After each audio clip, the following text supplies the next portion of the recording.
Says Catholic agencies are doing amazing work in Iraq, calling them the arms of the church. Well, 10 years ago today, Terry Schindler died in Florida after her husband had her feeding tube disconnected.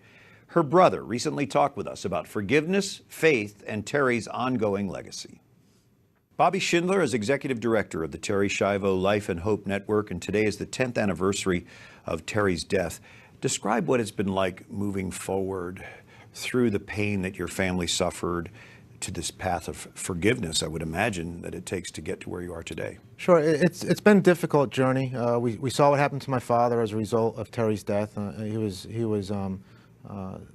really suffering depression after Terry died, but just through the work that we do and trying to help families has really helped our family cope with what happened to my sister.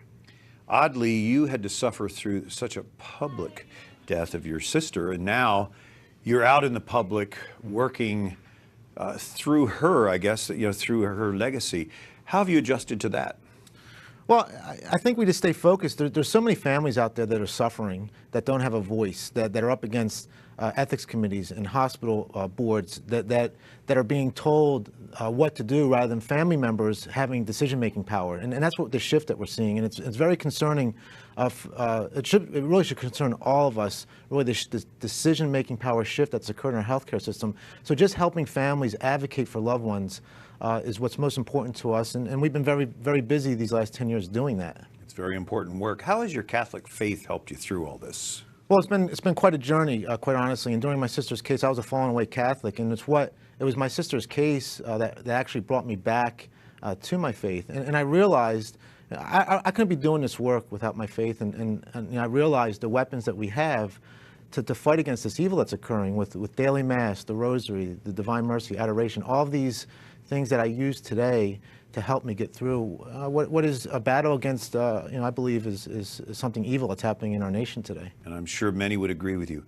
Terry died during Holy Week, just 2 days before St. John Paul II.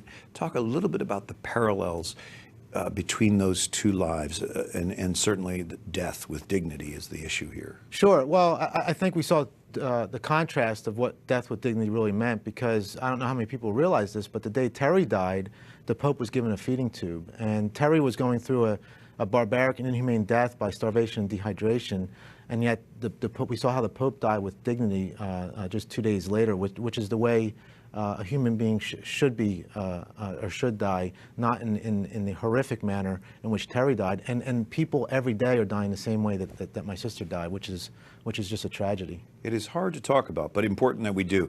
So just give us an idea of how our viewers can support the Terry Schiavo Life and Hope Network and the work that you focus on. Sure. I think most importantly, we have to educate ourselves. I mean, people are being educated by our mainstream media today, which is very dangerous, particularly with life and death matters like this. I mean, if they go to our website, lifeandhope.com, they could read how to support us, and more importantly, educate themselves on a very, very important issue, I think, that could face all of us at some point in our lives.